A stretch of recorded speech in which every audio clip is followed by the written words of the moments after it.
Queridos, talvez alguns, muitos ou todos tenham reparado que o Brasil está passando por um momento sem precedentes na história da nação. Nós nunca estivemos no clima em que nós nos encontramos nesse momento.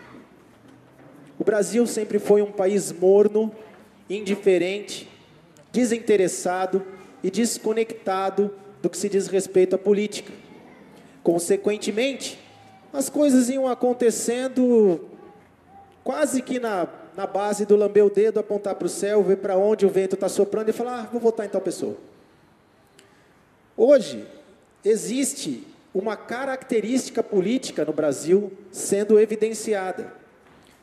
E o momento está tão denso, mas tão denso, que um cenário político onde normalmente existe extrema-direita, direita, centro-direita, centro, centro-esquerda, esquerda e extrema-esquerda, está simplesmente sem a maior parte da representação. Nós temos extrema-esquerda, extrema-direita e não tem nada no meio. Não tem nada acontecendo no meio. É tão assustador que nós vemos os candidatos que têm propostas, mas, como é que eu posso dizer assim, amenas, estão simplesmente esquecidos nas campanhas. Eles simplesmente pontuam de forma vergonhosa. E os que estão pontuando realmente de forma considerável, ou está na extrema do conservadorismo, ou na extrema do progressismo. O que isso significa? Significa que as pessoas estão tomando parte.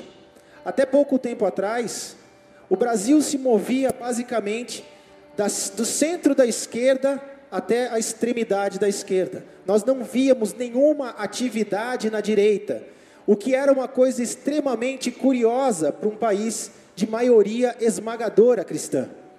O que ia, por sinal, e até hoje corrobora com uma observação que, se eu não me engano, é do Martin Luther King, que disse: o que me preocupa não é o barulho dos malfeitores, mas sim o silêncio das pessoas de bem. Cara, isso é uma coisa muito louca, porque muito do que foi conquistado até hoje na política no Brasil é consequência de muito barulho feito por uma parcela muito pequena da população, que as pessoas chamam de minorias. As minorias que gritaram e foram moldando as características das leis do nosso país. Mas as pessoas que têm uma formação com base nos princípios judaico-cristão, com o passar do tempo, acho que começaram a falar, puxa, mas ao que tudo indica, as coisas estão caminhando cada vez mais para um descambamento. Está cada vez mais se tornando uma bandalheira esse país. Quando eu me lembro do começo da minha conversão, eu vejo que quando eu cheguei na igreja, eu estava na extrema esquerda. Eu era uma pessoa progressista. Eu era um revolucionário. Eu era uma pessoa que acreditava, eu tinha uma teoria, que tinha um nome que eu não posso falar aqui porque é um palavrão, mas eu vou adaptar para uma palavra não tão palavrosa, que é a teoria do dane-se. Eu usava um outro termo, não era dane-se. Eu imagino que vocês possam ter imaginado na cabeça. Como é que funcionava essa teoria? Cara, você é a favor ou é contra o aborto? Ah, dane-se, velho. Quer abortar, aborta. Tanto faz. Mas, e se for uma criança de 4 meses no útero? Dane-se. Se for de 5, dane-se, cara. O ser humano é uma praga para esse planeta. É o câncer do planeta, era isso que eu pensava. Mas o que você acha de um senhor de 60 anos de idade ter um relacionamento com um jovem de 12? Dane-se. O que tem? Se os dois quiserem, qual é o problema? Que se dane, cara. Ninguém tem que se intrometer nisso. Ah, o que você acha da liberação? Aí quando falava disso, eu falava, ótimo. O que você acha da liberação das drogas? Show! Que se dane, quer liberar, libera, cara. Não tem problema, cada um que dê conta da sua vida. Nós não precisamos de leis que fiquem interferindo na moral. A moral é subjetiva. O que é certo para você pode ser errado para o Zezinho, e aí? Quem está certo? Não existe uma moral absoluta. Era isso que eu acreditava. Depois que eu me converti, isso foi sendo reconstruído na minha cabeça, porque eu comecei a tomar conhecimento do conteúdo da palavra de Deus e ver que Deus, o Criador dos céus e da terra, para essas coisas, Ele não diz dane-se. Deus não vira para coisas como essas que eu citei e fala, dane-se. Ele diz, não.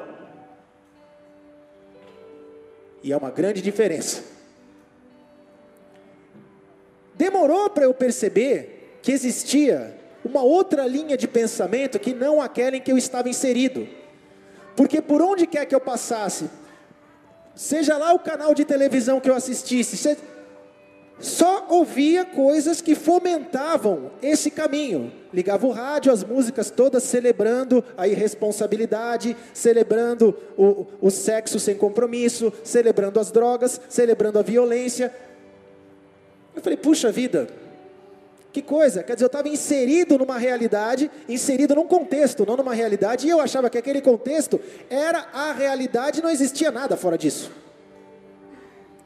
Depois eu percebi que isso é resultado de algo conhecido como engenharia social, algo que foi empreendido por mentes que subjugaram a humanidade, e vem subjugando cada vez mais.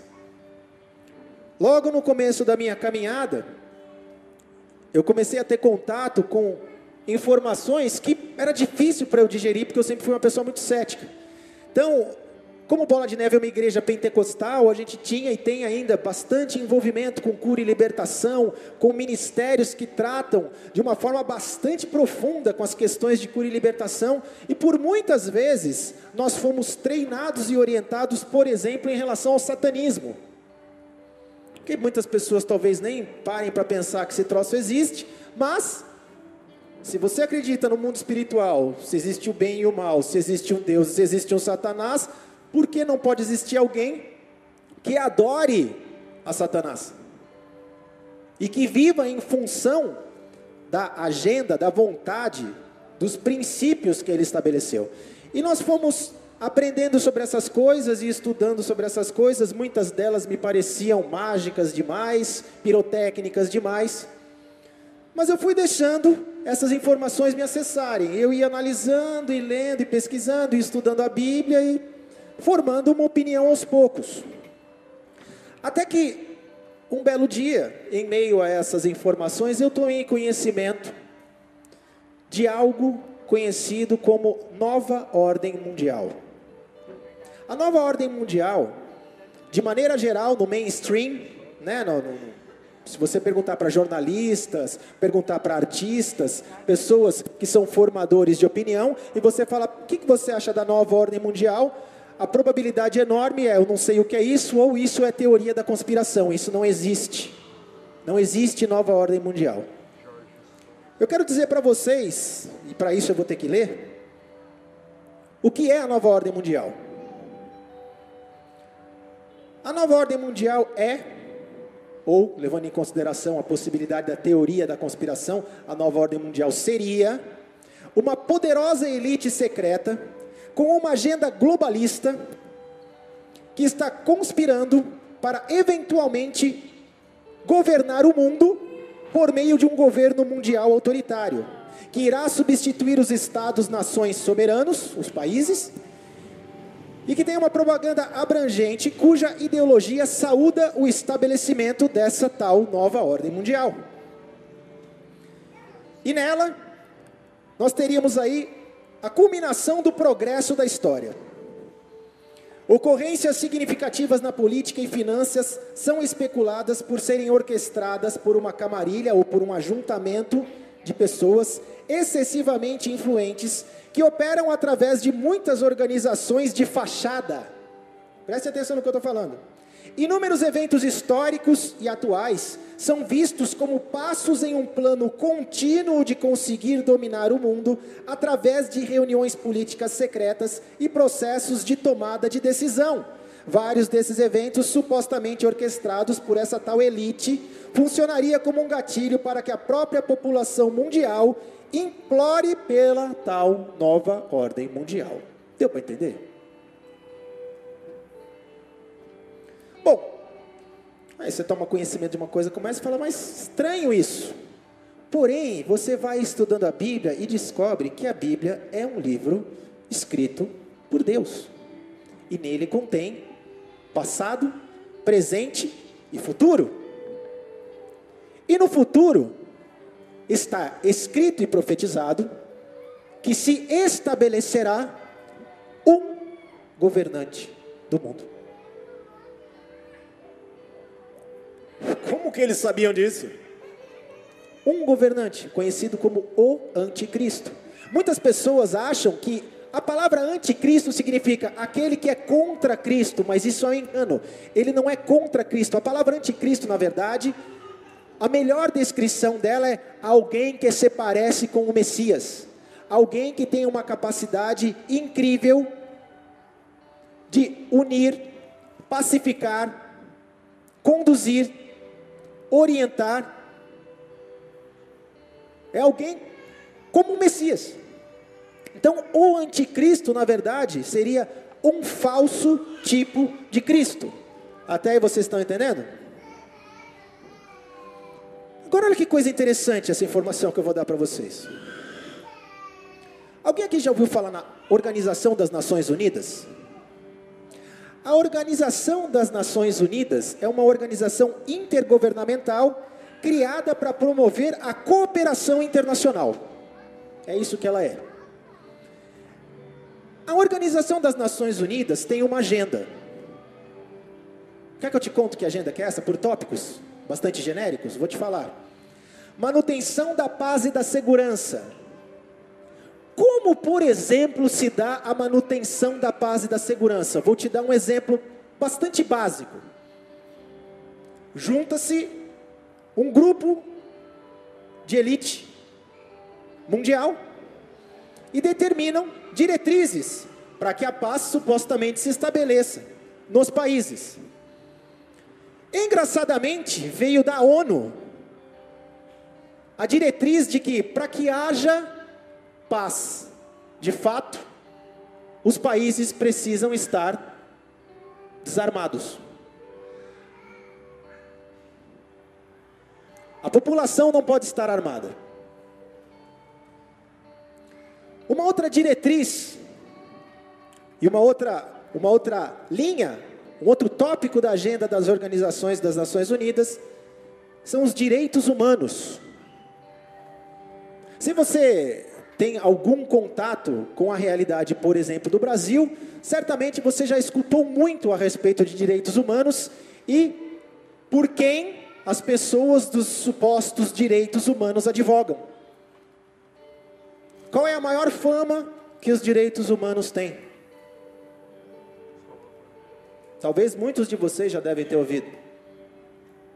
Os direitos humanos não fazem só isso, certamente.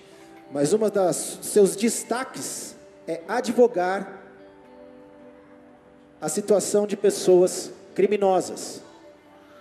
Puxa vida, pobrezinhos não tiveram oportunidade quando eram criança, tiveram muitos problemas e tudo mais. Sim, puxa, mataram seu filho, mas olha só a realidade de onde ele veio. Então vamos ter compaixão.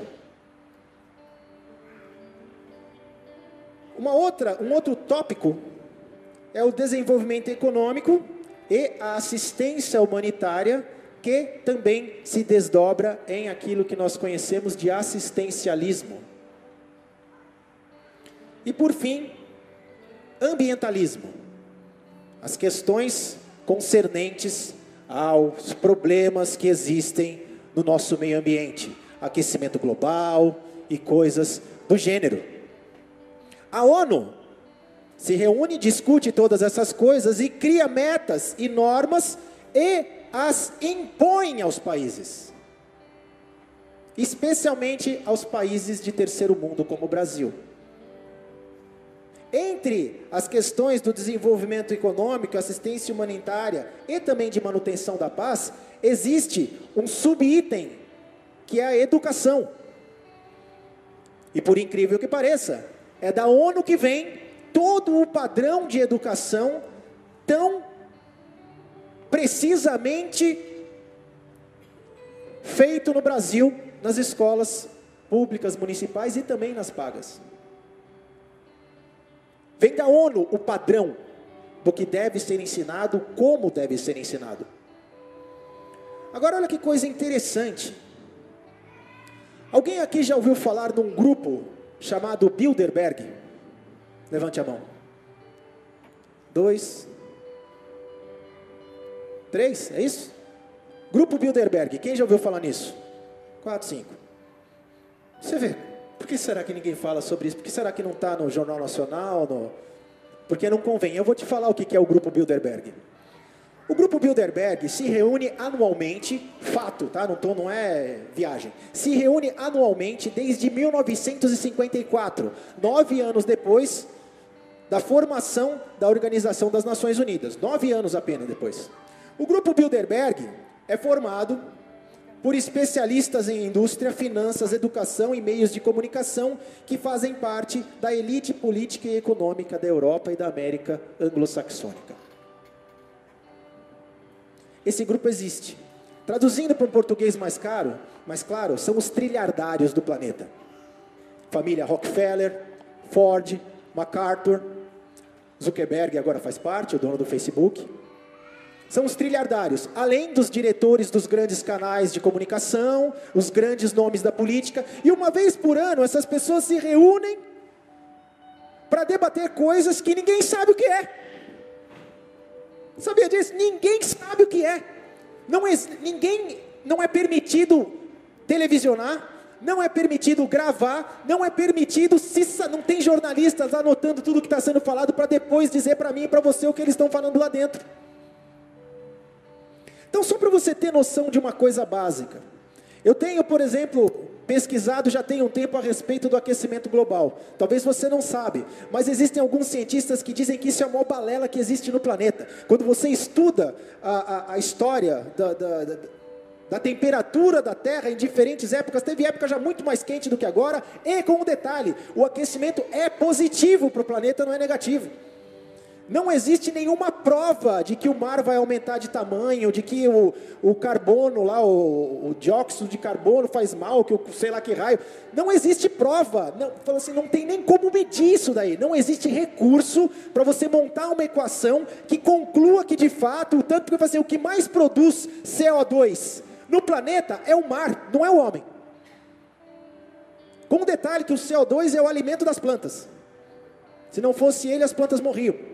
Então, é um gás útil, não é inútil. E aí existe uma especulação que teve um tempo em que foi proibido a utilização de equipamentos que usavam gás CFC. Clorofluorcarboneto, acho que é o nome desse troço.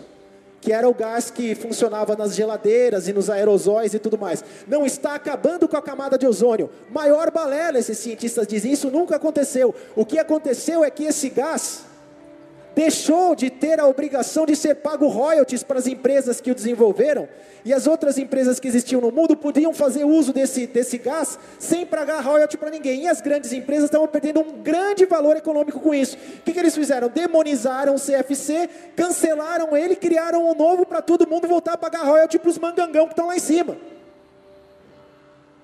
Mas o que isso me interessa? Simples, interessa você saber o seguinte: a gente acha que o que a gente escuta na televisão, com o que a gente lê no jornal, com as informações que a gente recebe, é verdade. E por algum motivo a gente tem a impressão de que se o William Bonner está falando, se aparece na capa do Estadão, se aparece na capa da Folha de São Paulo, é verdade. Existe alguma coisa nas nossas cabeças que diz assim, não, se o William Bonner está falando é verdade, porque ele é um cara que não mente. Por algum motivo, a gente tem isso na nossa cabeça. Não, William Bonner tem um compromisso com a verdade como ninguém mais tem. Se ele falou, é verdade. Boa noite. O Papa é um ET. Nossa, o Papa é um ET, velho. Se ele está falando, é verdade. Porque nunca poderia ser aceitável que uma pessoa como William Bonner, com aquele vozeirão, galã, né? Naquele horário, naquele canal de televisão, estivesse falando uma coisa que na verdade fosse o desdobramento de um interesse de um grupo de milionários que estão conduzindo o planeta Terra, conforme o seu interesse, ele seja só uma boquinha no final da cadeia, anunciando aquilo que aqueles caras planejaram para manter você e eu preso no cabresto. E aí você fala, mas e aí, como é que eu faço para combater uma coisa como essa? Porque esses caras não são só trilhardários. Eles são muito inteligentes. É por isso que eles estão lá. São muito, mas muito inteligentes. E nós somos nós. E aí? Como que a gente faz para combater isso? E aí Deus entregou uma ferramenta na sua mão e na minha mão. A verdade. Assim, a verdade liberta. A verdade vai te levar para um patamar onde não existe dominador que te controle. Não existe poder, não existe potestade que te controle. Só que para isso você tem que conhecer a verdade e reconhecer a verdade e caminhar conforme a verdade. E aí nós nos deparamos com a seguinte situação: eu preciso tomar partido. Não dá mais para eu ficar calado diante do avanço de um pensamento que é, em sua finalidade, uma grande mentira. Eu não posso. Eu preciso me posicionar. Domingo passado, sábado passado, a liderança toda do Bola de Neve, todos os pastores do Bola de Neve, são muitos, hein? Se reuniu junto com a liderança da Igreja Renascer, mais Edson Rebustini e o Rodovalho, e mais não sei quantos outros pastores. Eu sei que ali naquela reunião, 60% da nação evangélica estava representada, só para você ter uma ideia do tamanho da reunião que nós fizemos. Para que foi essa reunião? Para nós orarmos pelo futuro da nação. Todos ali, só tinha liderança. Você imagina um lugar lotado só de pastor. O Rina estava lá, o Rina falou também, nós todos oramos. E qual era a agenda da nossa reunião?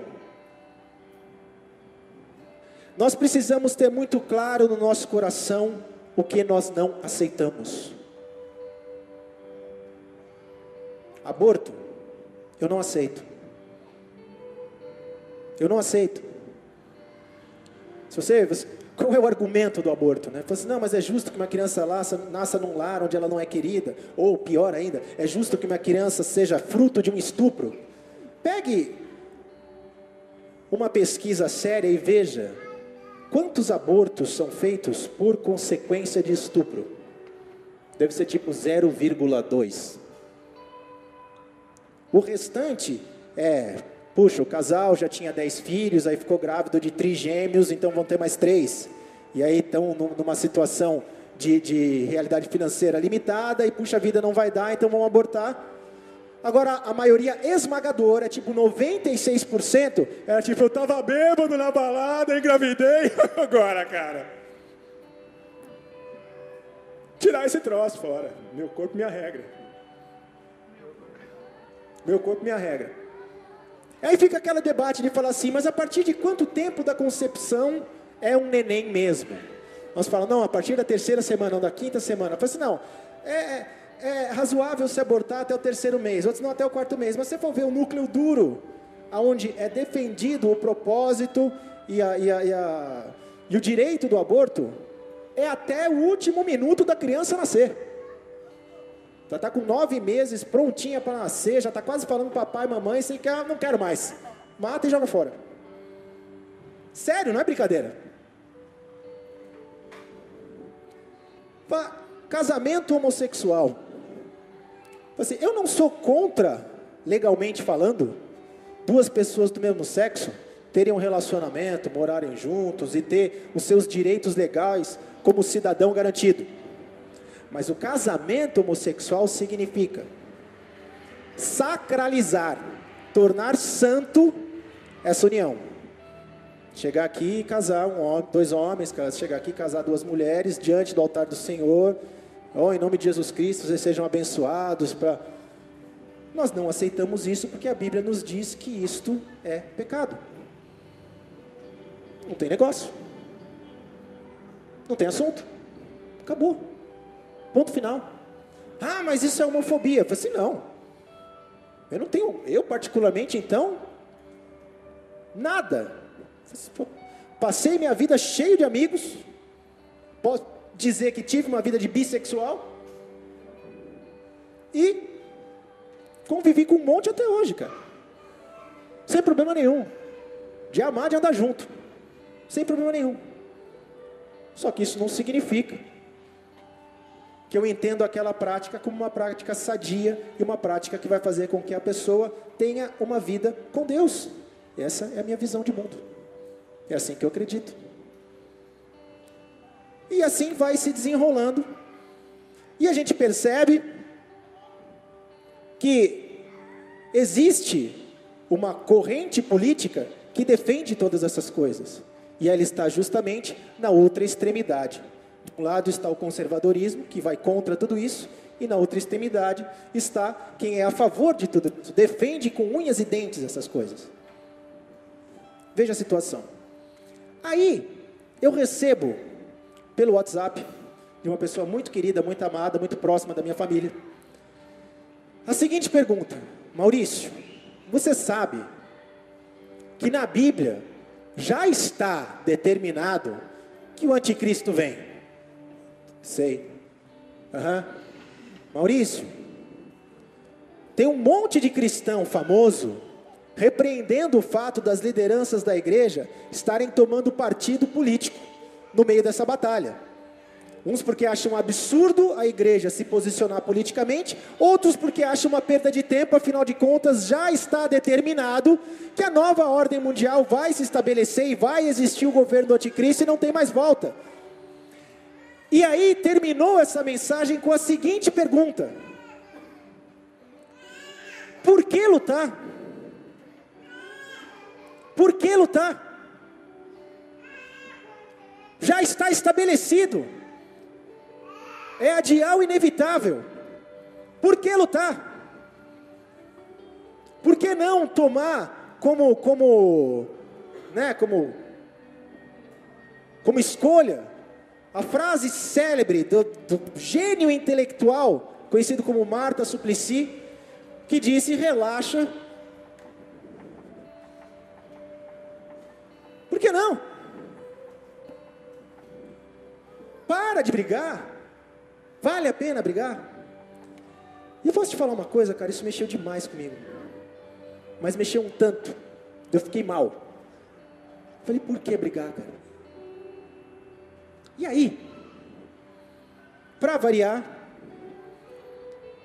eu tive mais um encontro com o meu amigo Paulo. Todo mundo sabe que eu sou um cara bem paulino, que eu amo a história de Paulo, que eu sou um profundo admirador de Paulo. Eu sou um paga-Paulo.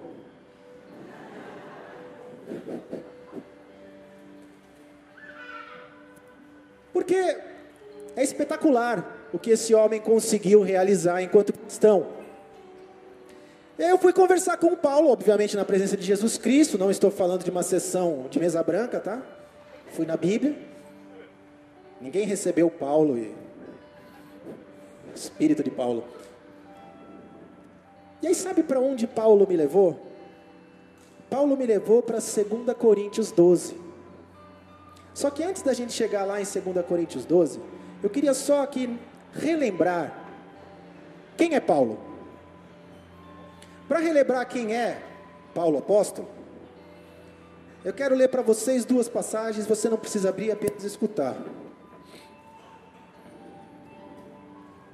Paulo falando de si mesmo antes de se converter para o cristianismo em poucas palavras, tá? Poucas palavras, ele se descrevendo em pouquíssimas palavras. Filipenses 3, a partir do versículo 5, a partir do 4. Se algum outro cuida que pode confiar na carne, confiar na força do próprio braço, confiar no seu próprio intelecto, confiar em si mesmo, ainda mais eu, Paulo, circuncidado ao 8º dia, da linhagem de Israel, da tribo de Benjamim, hebreu de hebreus, segundo a lei, fui fariseu, segundo o zelo, perseguidor da igreja, e segundo a justiça que há na lei, irrepreensível. Você sabe que para Paulo dizer que ele era irrepreensível no guardar a lei, é porque esse homem era excelente no fazê-lo. E, com um detalhe, Paulo, enquanto fariseu, antes de se converter, ele perseguia a igreja de Jesus e acompanhava a matança de cristãos. E isso era algo feito com zelo, porque eles entendiam que o cristianismo era sim uma seita que estava desencaminhando o povo judeu da sua real fé, que era a lei mosaica, e a espera por um Messias que Jesus Cristo não representava. Vocês estão entendendo? Então Paulo se converte. E aí Paulo, que era um homem irrepreensível, enquanto fariseu, enquanto um judeu que guardava a lei mosaica, passa a ser cristão. E então, novamente, em 2 Coríntios 11, Paulo descreve a sua característica, dessa vez enquanto cristão, não mais como fariseu. Vocês estão acompanhando, não? Dá um glória a Deus, por favor. Um pouquinho mais alto. Só um pouquinho mais alto. Legal. Paulo, quando começa a se descrever como cristão, ele usa a seguinte descrição: 2 Coríntios 11, a partir do versículo, do final do versículo, será que eu faço? Não, do 22, a partir do 22. São hebreus? Também eu. São israelitas? Também eu. São descendência de Abraão? Também eu. São ministros de Cristo? Eu ainda mais. Em trabalhos, muito mais. Em açoites, mais do que eles. Em prisões, muito mais. Em perigo de morte, muitas vezes. Recebi dos judeus 5 quarentenas de açoites menos um. 3 vezes fui açoitado com varas. 1 vez fui apedrejado. 3 vezes sofri naufrágio. 1 noite e 1 dia passei no abismo. Em viagem muitas vezes, em perigos de rios, em perigos de salteadores, em perigos das minha nação, em perigos dos gentios, em perigos na cidade, em perigos no deserto, em perigos no mar, em perigos entre falsos irmãos, em trabalhos e fadiga, em vigílias muitas vezes, em fome e sede, em jejum muitas vezes, em frio e nudez. Além das coisas exteriores, me oprime a cada dia o cuidado de todas as igrejas. Essa é a capivara de Paulo. Um homem terrível, excelente, um tremendo do cristão. Na minha humilde opinião, ocupa a segunda, quer dizer, Jesus Cristo está sentado do lado direito, e do lado direito Jesus Cristo está Paulo, e assim por diante, né? O cara era terrível. Porém, no capítulo 12, que é o capítulo seguinte, você pode abrir lá se você quiser, Paulo faz uma observação muito interessante.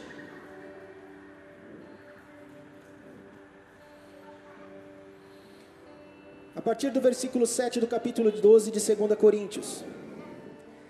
E para que não me exaltasse pelas excelências das revelações, foi-me dado um espinho na carne, a saber, um mensageiro de Satanás, para me esbofetear, a fim de não me exaltar, acerca do qual 3 vezes orei ao Senhor para que se desviasse de mim, e obtive como resposta: a minha graça te basta, porque o meu poder se aperfeiçoa na fraqueza. Até aí.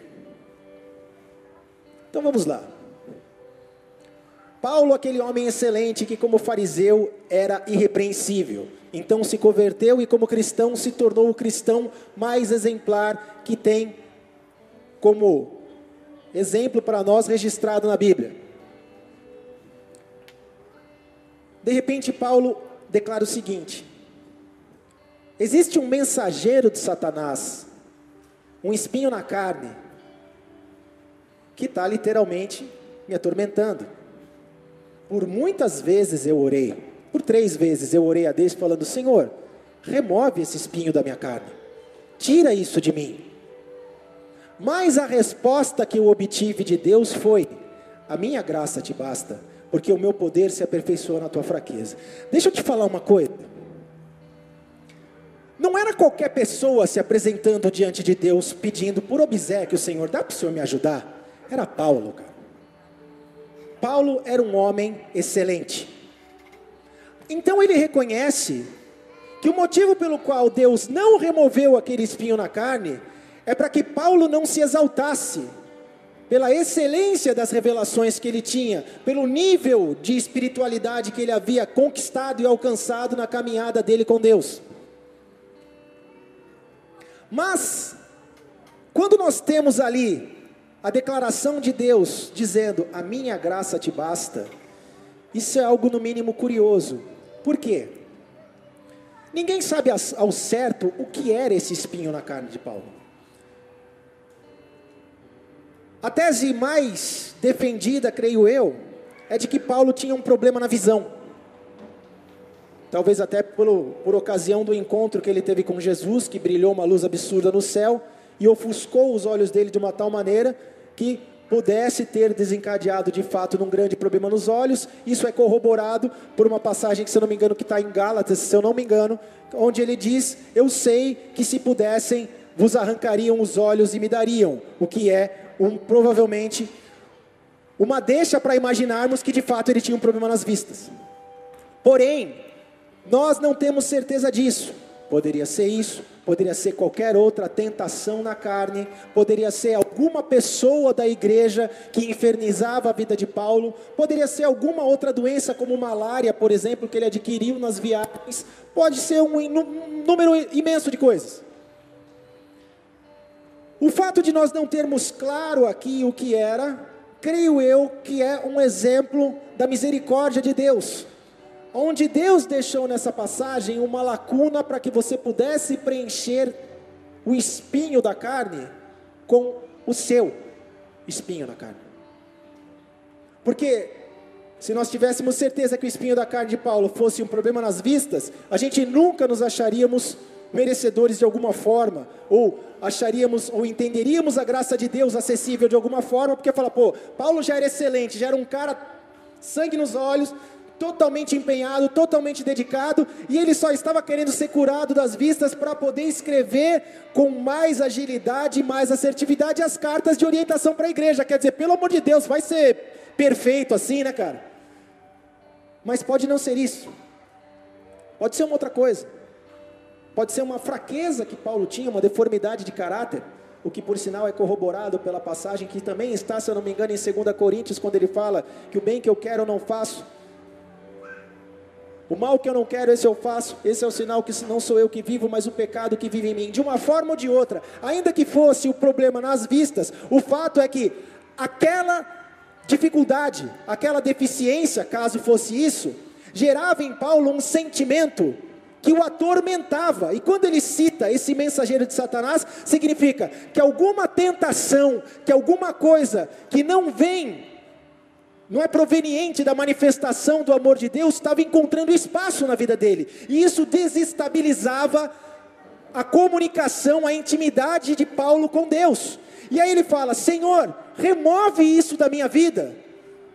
E Deus fala: eu não vou remover. É isso que Deus responde. Deus responde: eu não vou remover, a minha graça te basta. E aí Paulo poderia se perguntar: mas então, vale a pena lutar?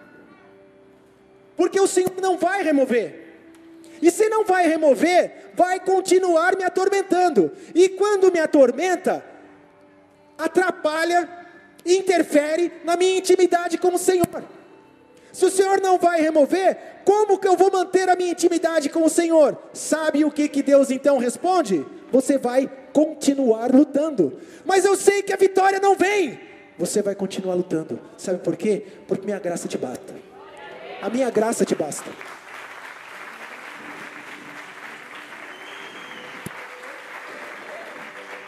O que mais isso significa? Veja bem, você fala: então agora eu entendi. Então eu tenho um problema, que eu tenho um relacionamento extraconjugal. Então Deus não vai tirar a vontade de eu me encontrar com aquela pessoa? Maravilha, a graça de Deus me basta, então eu vou continuar me encontrando com ela e Deus é fiel, está tudo certo. Não. Porque Deus não remove a luta. Ele não fala você vai parar de lutar. Você vai continuar caminhando e você vai ter que carregar essa cruz. Você vai ter que carregar essa cruz, porque é ela que vai manter a tua humildade. É ela que vai manter a clareza na tua cabeça de que você precisa da minha graça. E ao mesmo tempo, vai te garantir a oportunidade de conhecer e estar constantemente em contato com ela própria. Porque a graça é o favor imerecido. Então você pode ter certeza que porque Paulo não teve esse favor de Deus, no sentido de ter a sua dificuldade retirada, ainda assim ele não perdeu a graça de Deus. Então ele poderia contar que cada vez que ele fosse afligido por aquilo, e por algum motivo ele se deixasse derrubar, Deus estava ali com ele dizendo: Paulo, assim como você não desistiu da luta, eu não desisti de você, eu estou do seu lado. E eu vou te levantar, e você vai continuar prosseguindo. A luta vai continuar. Saiba que eu não abro mão. Se você não desiste, eu não desisto. Por isso a luta não pode parar. Eu não posso me conformar. Existem, meus irmãos, eu quero garantir para vocês, existem lutas nas nossas vidas, dificuldades que nós temos no nosso caráter, que nunca irão embora. É para o resto da vida. Mas o que Deus nos diz é: você não vai se contentar com ela. Você vai lutar até o último momento. Mas Deus, e quando eu cair, a minha graça te basta. Mas você não vai parar. Você não vai parar de reconhecer, você não vai parar de confessar, você não vai parar de lutar, você não vai desistir. Mas onde será que isso se conecta com o começo da pregação?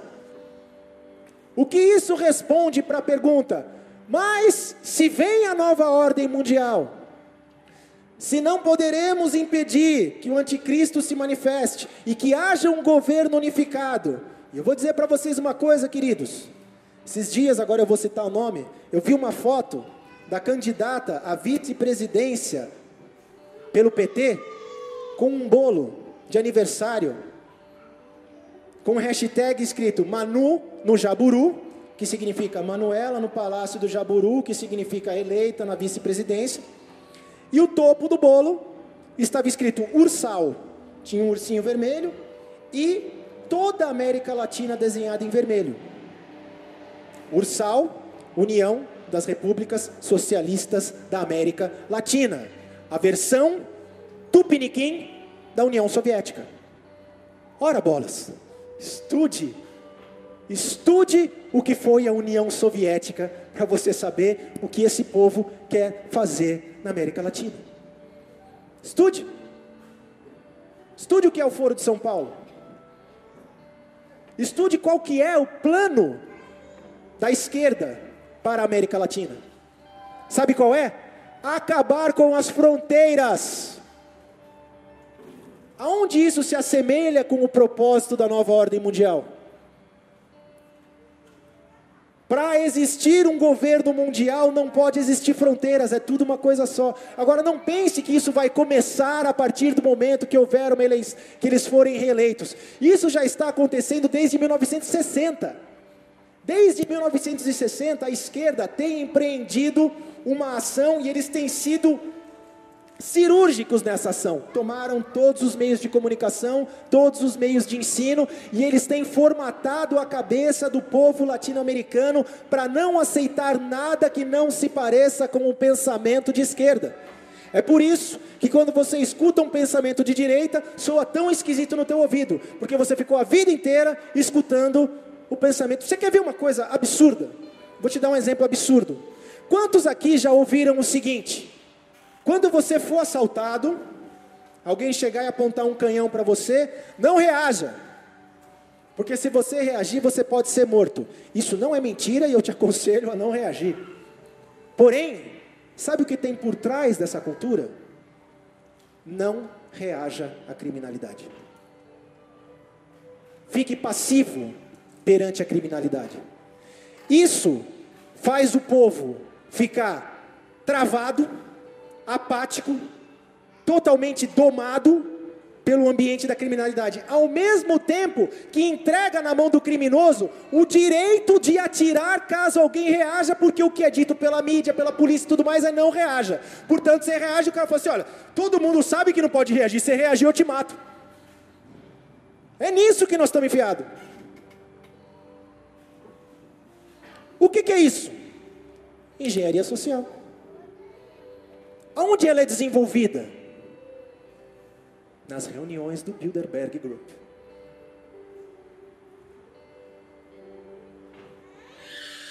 E aí eles dizem 500 vezes para você, você escuta tantas vezes que você fala assim, puxa vida, estão falando tanto, o Bonner já falou, eu já li na Folha de São Paulo, eu já li no Estado de São Paulo, escutei na CBN, escutei na Bandeirantes, escutei, só pode ser verdade, está todo mundo falando isso. E só falam mal da Venezuela, do estado que está a Venezuela agora, porque a coisa está tão absurda, e tem tanto venezuelano vindo para o Brasil, que não dá para não falar a respeito disso. São obrigados a falar a respeito disso. Caso contrário, minimalizariam ao máximo. Não é tão ruim assim. E para quem é de esquerda ainda fala assim, puxa vida, lá existe uma democracia, não está tão ruim assim na Venezuela. Não é tão ruim assim em Cuba. É legal. Vamos fazer isso para todo mundo, é super legal viver daquele jeito. É super legal viver naquela realidade. É ótimo, puxa vida, vamos até celebrar meu aniversário com uma foto do que a gente pretende fazer. Meu Deus, e a gente vai simplesmente se submeter a isso? Você quer saber uma coisa? Quando Hugo Chávez foi eleito presidente na Venezuela, sabe qual foi uma das primeiras leis que ele copiou do Brasil? E ele copiou do Brasil a partir das reuniões do Foro de São Paulo? A lei do desarmamento. Porque um povo desarmado é incapaz de reagir a um governo tirano. Reage como? Agora, se você for ler na Constituição americana os motivos pelo qual o cidadão pode ter uma arma, você vai descobrir que mais do que se defender em relação a alguém que invada a sua casa ou alguém que tente te assaltar na rua, está, o cidadão tem que ter o direito e a possibilidade de resistir a uma tirania do governo. Como que um venezuelano resiste à tirania do governo? Jogando coquetel molotov e cocô e xixi, sem sacanagem nenhuma. É isso que os caras têm para fazer. Não tem mais nada.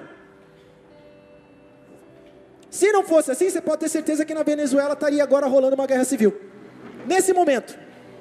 Teria um monte de ponto de resistência, as pessoas estariam armadas e resistindo o governo e tentando derrubar o governo com as suas forças. É isso que estaria acontecendo. Por que lutar? Eu vou te dar uma outra informação importante. Assim, não, mas todas as autoridades são eleitas por Deus e tudo mais, isso não é mentira. Só que deixa eu te dar uma informação para tirar um peso que colocaram na tua consciência, com um evangelho proveniente da teologia da missão integral, que nada mais é do que o socialismo disfarçado de cristianismo. Quando chegam para Jesus Cristo e perguntam para Ele, Senhor, é lícito pagar tributo? É lícito pagar imposto? Querendo testar, ver se Jesus Cristo não era ali, né, um rebelde, um revolucionário, que estava tentando derrubar o governo que estava em voga. O que ele responde? Olha, a César o que é de César e a Deus o que é de Deus. Quando ele fala a César o que é de César, ele fala assim, considere a lei em voga. Bom, se o país que você vive, existe ainda em voga uma lei que te dá a possibilidade de escolher qual será o seu futuro, a César o que é de César, meu amigo. Você pode escolher, você tem essa autoridade porque ela te foi entregue. Não dá para simplesmente se prostrar. Você tem que escolher, porque esse é seu direito. Tem que escolher. Mas então por que continuar lutando contra isso que é inevitável? Eu vou te dizer uma outra coisa, quando você defende aquilo que você acredita que é a verdade, e nós defendemos algo que nós acreditamos que é a verdade absoluta, nós estamos dando testemunho da palavra de Deus. Então ainda que o governo mundial se estabeleça, através da minha vida, quem tiver contato comigo vai ter conhecimento da verdade sim, e se esses 3, 4, 5, 200, 500, 1000, 5000, não sei quantos, forem salvos, glória a Deus, e que venha o governo mundial, mas eu vou lutar até o fim. Eu vou lutar até o fim.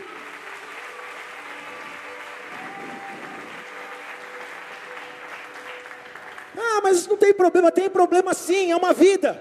Você não tem o direito de tirá-la. Ah não, mas é o direito da mulher. Não é mentira. Isso é mentira. E você está cauterizado nas suas emoções, você é insensível. Acorda. Eu nunca vi tanto polegar e dedo indicador sendo utilizado como ultimamente, né? É um fazendo assim, o outro fazendo assim, né? De um jeito ou de outro. Agora eu vou te falar, a gente não tem outra opção, é polegar e indicador. Ou vai ser esse, ou vai ser esse, cara. Não tem outra opção.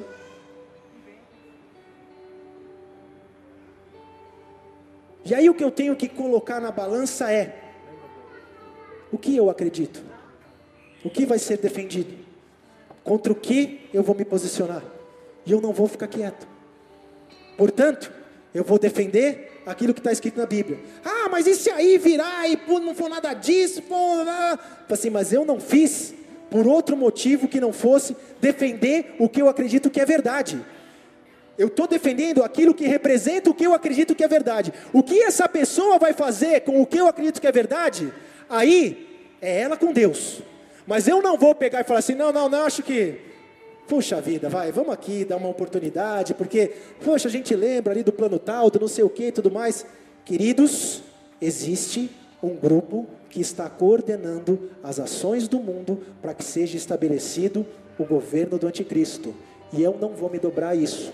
Se eu tiver que imitar alguém, eu vou imitar Daniel, eu vou imitar Sadraque, Mesaque, Abednego, eu não vou me prostrar, e o mundo todo pode estar falando que ridículo o seu posicionamento, que absurdo o seu posicionamento, que falta de amor com as pessoas que defendem identidade de gênero, que falta de amor com isso, com aquilo. Eu vou falar, queridos, isso não é falta de amor, isso é convicção de que a palavra de Deus é verdade, e dela eu não abro mão.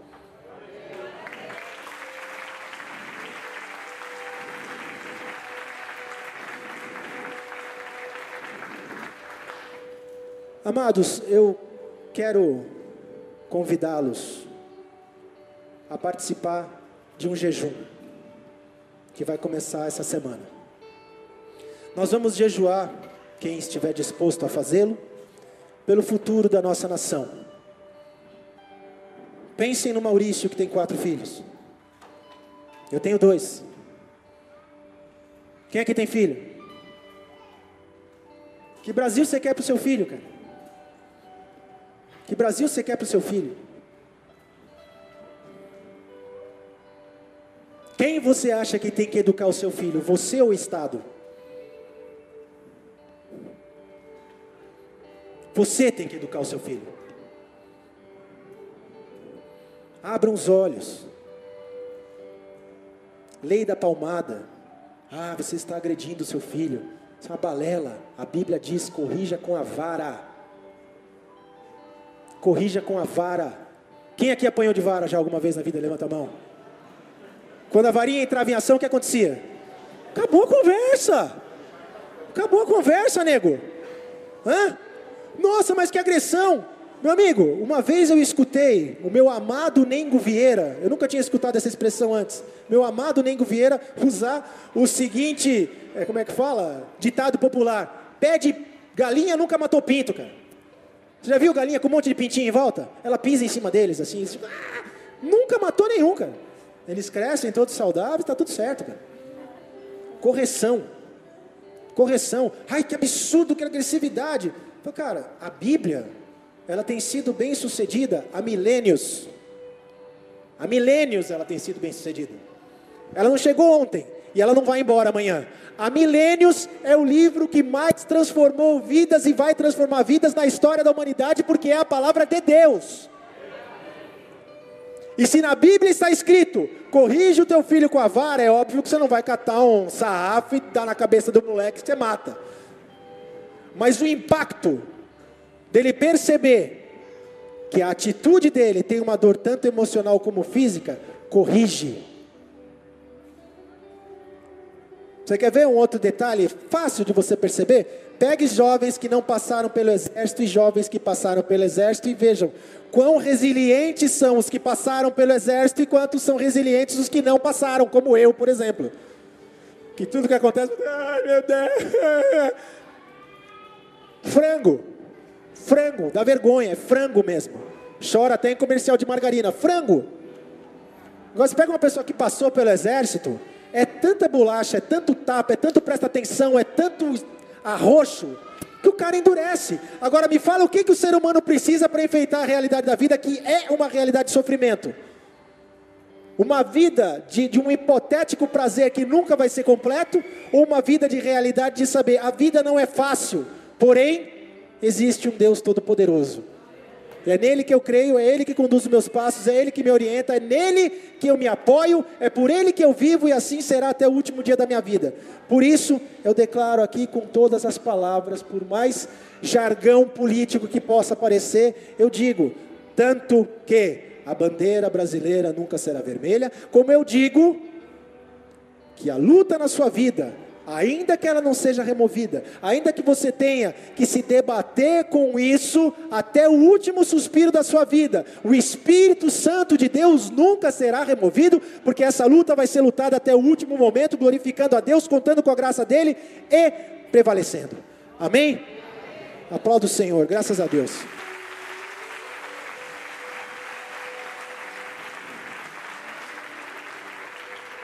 E aí eu peço para você curvar a tua cabeça e fechar os teus olhos.